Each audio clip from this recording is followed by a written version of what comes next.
the crunch of the pandemic, we saw a wave of resignations. Small businesses struggled to keep up with the labor shortage. Workers from teachers to baristas went on strike. And for the first time in 5 years, the Massachusetts minimum wage stayed stagnant this year, after hitting $15 an hour in 2023. I'm Jennifer Smith, and this is the Codcast, Commonwealth Beacon's podcast about policy and civic life here in Massachusetts. Today, I'm joined by Enid Eckstein with the Raise Up Mass Coalition, which is pushing for a state minimum wage of $20, which would be the highest minimum wage in the country if their legislative effort is successful. Now, Massachusetts is roughly on par with similarly progressive states. Think Washington, Oregon, New York, California, with high costs of living and decades-long efforts to raise the wage. All but 13 states guarantee higher wages than the $7.25 an hour required by the federal government, mostly in the low teens. And the politics are tangled. In Massachusetts, a living wage is rapidly approaching double our current rate. But rough revenue projections, plus the strain of the pandemic, means many employers say they just can't stomach a hike. So keep state competitiveness in mind, and let's get into it. Enid, thanks so much for being here and joining me. Thank you so much for having me. So we're talking mostly about the new push for a higher minimum wage today, but folks might be familiar with Raise Up because of its work on the Fair Share Amendment, also known as the millionaire's tax, depending on the terminology you prefer. So let's start easy so our listeners know where you're coming from specifically. What's Raise Up Massachusetts, and what are the priority areas?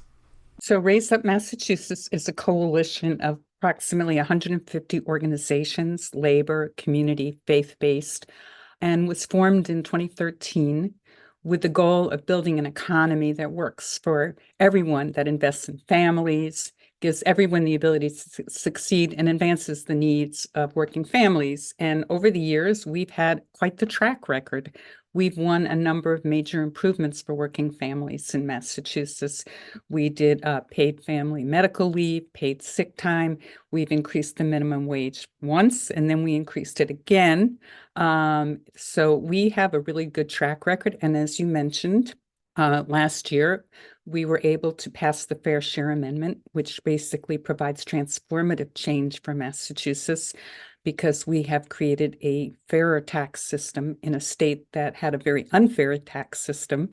And we passed the surcharge on incomes over $1 million, with that money being constitutionally dedicated to transportation infrastructure and public education. And we're already beginning to see the positive benefits of this program.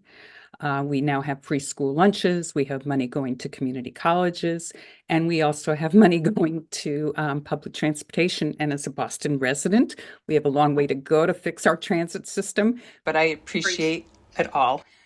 So let's dive in a bit on the minimum wage issue. So Massachusetts didn't raise the minimum wage this year because the so-called grand bargain signed by Governor Baker, after years of advocacy, of course, ran from 2018 to 2023. So as a primer, what have the last 5 years looked like in terms of a gradual increasing minimum wage? So over the last few years, it's gone up $1.25 each year. So as you said, we reached $15, and then it was frozen. Because that was part of the initial bargain that was passed. So now we have, it's now 2023. Had we been successful and had it tied to inflation, basically people in Massachusetts should be earning $18 an hour. So what we've seen is that, yes, that minimum wage did increase, but the pace of inflation and the basic cost of necessities of a working family, whether it be housing, whether it be food, whether it be cost of childcare, has just really skyrocketed, and wages have not kept up with it. And it's ironic that, we like to pride ourselves in Massachusetts, how great we are.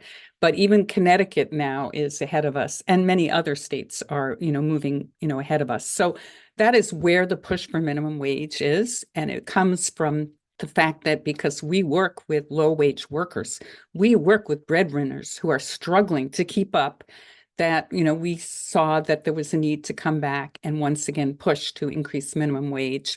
And hopefully this time, if we're successful, it is also going to be indexed to inflation going forward, because we don't want to come back every year or every 4 years. It's a lot of work. And what we really need is systemic change. Just like the Fair Share Amendment was about transformative change, we really need to have a way that wages are tied to changes in the economy.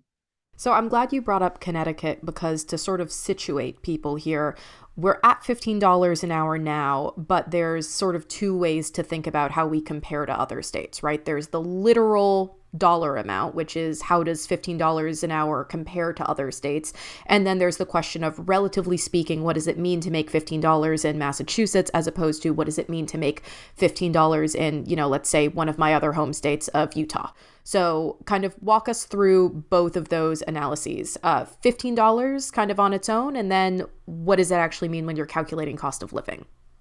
So $15 is minimum wage, but we, also know that the cost of living far exceeds that. We like to quote the MIT Living Wage Indicator that actually says that for a single person working full time, they would have to make $27.89 per hour to be able to support himself or herself. A family, a couple with one child, would have to earn $28.38 per person to be able to support themselves. And when we say support themselves, to have food on the table, to have health insurance, to have transportation, and to basically provide for the cost of housing. So minimum wage is really the bottom. And basically, we would love to win $27 an hour, but I feel like mass raise up. We also know, that we're working within the legislative framework, so that, going from 15 to 20 and then going to inflation after that, would be an important victory for working families in Massachusetts. So $15 in Massachusetts sounds like a lot. But when you compare it to the cost of living in one of the more expensive states, and the cost of housing has skyrocketed, whether it's Boston, Springfield, Worcester, or any of the other communities, we're not talking about teenagers. We're talking about families struggling. And it's so ironic that in the pandemic, we held up the example of essential workers, people who provided childcare, people who provided personal care, people who, did the work in the supermarkets. And yet we can't show them the dignity they need to give them a decent living standard and a decent wage. To me, that is just, such a sad statement about our economy. And how are we thinking about the sort of flip side here, even though obviously you don't necessarily want to put it in combative terms, but the question of, if the minimum wage goes up, somebody has to pay that higher minimum wage. So a lot of the pushback is often coming from the place of, well, that would either have an unduly difficult or onerous impact on a business, or, the broader situation with the Massachusetts economy means that suddenly everything would either shut down or people would have to leave. So how are you thinking about the impact of a higher minimum wage as it pertains to the employers? Well, let's try to unpack that because you asked a number of questions there. So the first question is, what is the impact on raising minimum wage in terms of the economy in Massachusetts? So I don't have crystal ball. I wish I did. But if we look at the period from 2014 to 2023, when minimum wage rose steadily, the state added 250,000 jobs. And unemployment tipped from 5.8% to 2.5% in July 2023. So our state did not suffer at all. In fact, our economy expanded during that period. Then the second issue about competitiveness. Well, what does a competitive economy mean? If it's about am I going to be the race to the bottom? Or is this about how people survive? If you want to have employees who are loyal, if you want to have employees and not spend, employers worry about turnover. Look at healthcare, incredible amount of turnover, or some other low wage jobs, because people don't stay in those jobs because they're always looking to go for the higher wage.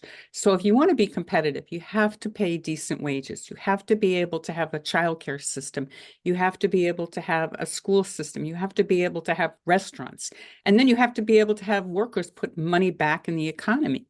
It's like if somebody's not making money, they're not putting money in the economy. They're not going and buying that pizza or that burrito. So, this is about how do we raise the standard of everything, of everybody. And Massachusetts has a really serious problem of wage inequity.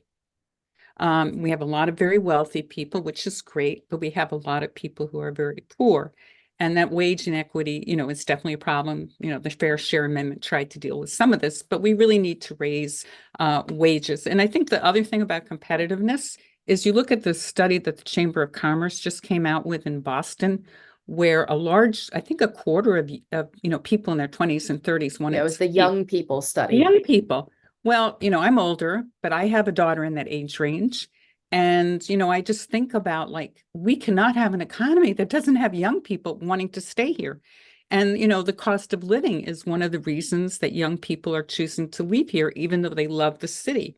And so, we need to be thinking about that. And the other thing is, I look at examples where the governor is subsidizing low wage workers because they can't fill these positions, childcare and mental health workers. What does that say? And we're not providing enough, funding.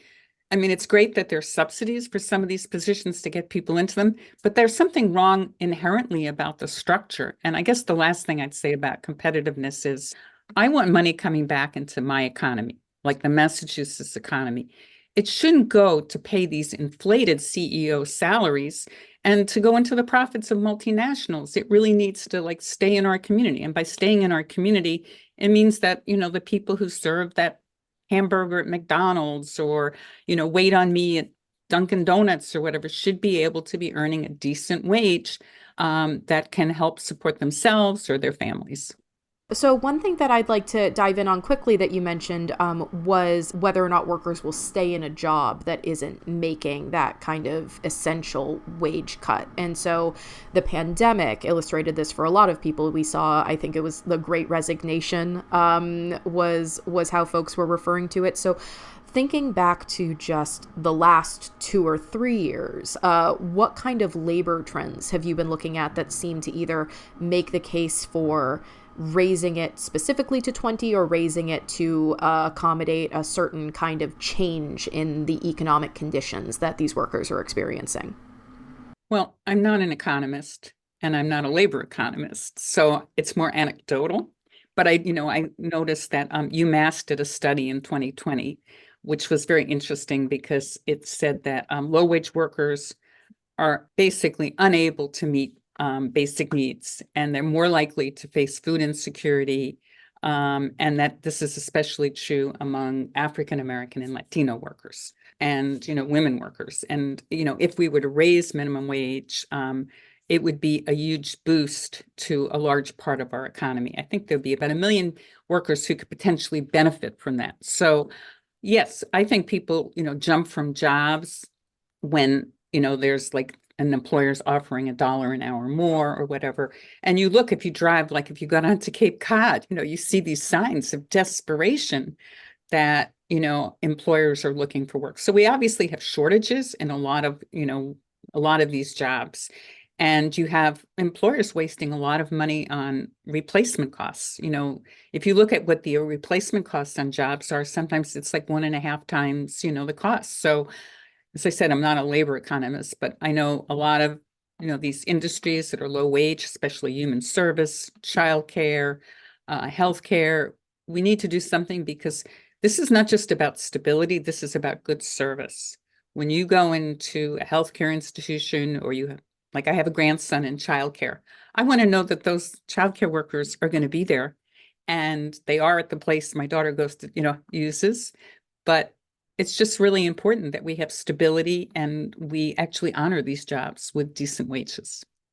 So, where's the 20 coming from? What's the thinking behind the actual approach this time around? When, of course, you're citing other studies saying, well, reasonably in Massachusetts, it should maybe be higher than that. So, where are we landing on these numbers?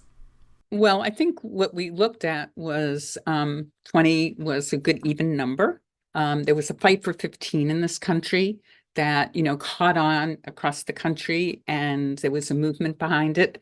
I think that in many states, people are now looking at, can we get to 20? So I think that's where it came from. I don't remember, where that magic number comes from.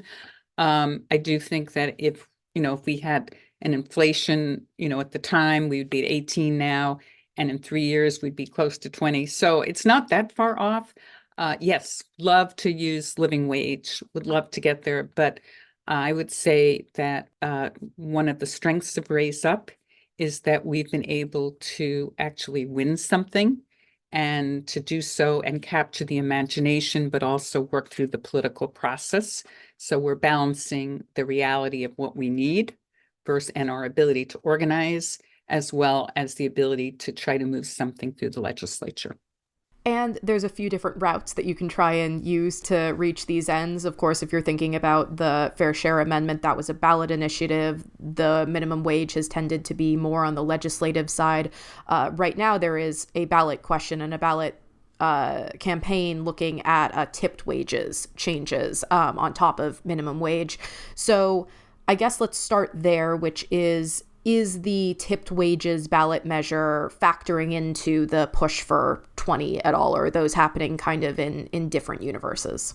I would say parallel play in the sense that, we had our, campaign, before, and we included tip workers, but there's always been a coalition that's been organizing, One Fair Wage, and they have their campaign. So, assuming that, they're on the ballot, we believe that Massachusetts voters will obviously have the opportunity to put their opinion out, and, so be it, and that would supersede anything we're doing on our legislation. Our legislation follows, our parallel of how we did it last time. But, assuming that there's a campaign around One Fair Wage, we'll evaluate where that goes also. But, you asked, politically, right now we're working, through the legislative process.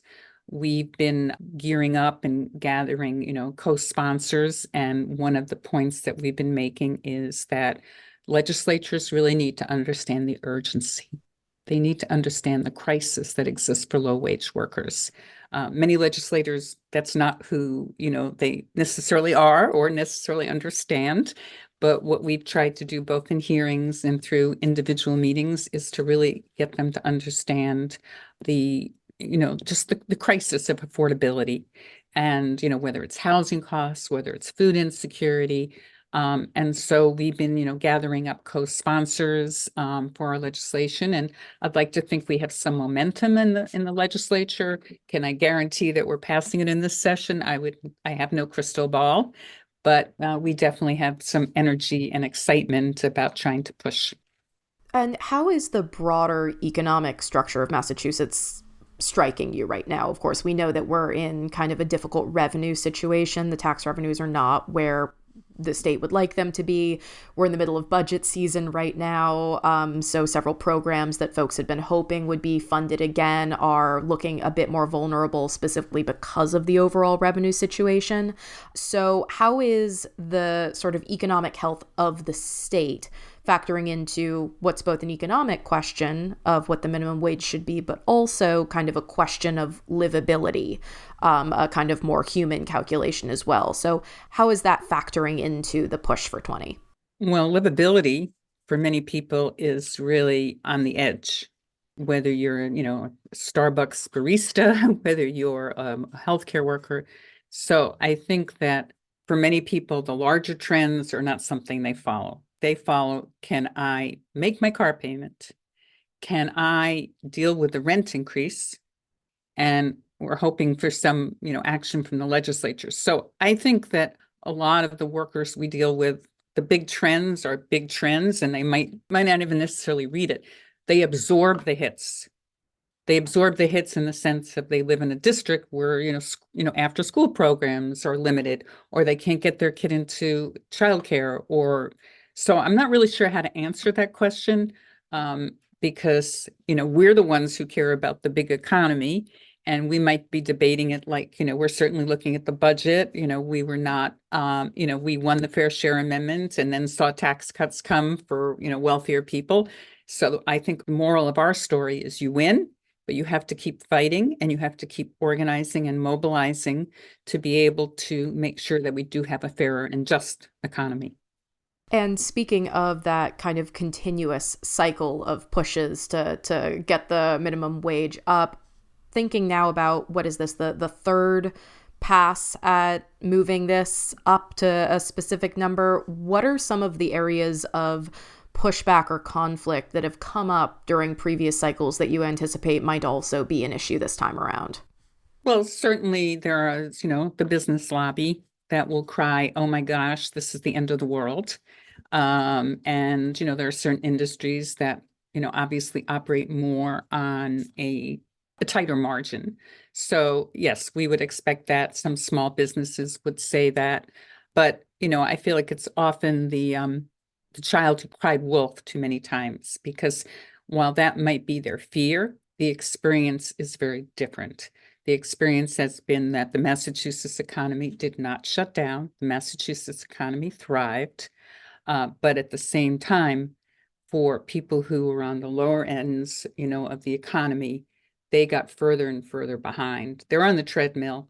They're the little hamsters on the wheel who really would love for that wheel to slow down and get off so they can invest in their own futures. But, that's not where they're at. And so I would say we would expect a lot of the same debates, but when we did minimum wage the last couple of times, we had, definitely had a number of small business people who came forward and said, wait a minute, this is about how I create and hold my staff, how I have loyalty, how I have, I've invested in my people who are working for me. So, I think for every person who's going to cry wolf, there are people who, can come forward and talk about the importance of this to long-term stability. Because if you look at it, like you have a small pizza business in my neighborhood or something. Well, who's working there? Somebody in the neighborhood. That's putting money back. They may not put their money back in that pizza place, but they're putting money back into the other institutions in our community. And that's, I feel like for Raise Up, this is about keeping money in our communities and not inflating somebody's CEO pay. What is the thinking about going the legislative route right after, the Fair Share Amendment in terms of your coalition's perspective was a success? That's obviously not a consistent view, depending on how people felt about, for instance, the last round of tax breaks. But from your perspective, that was a success. So why not go with another ballot push? Why go through the legislature? Well, we went to the legislature because we feel that's a good place to start.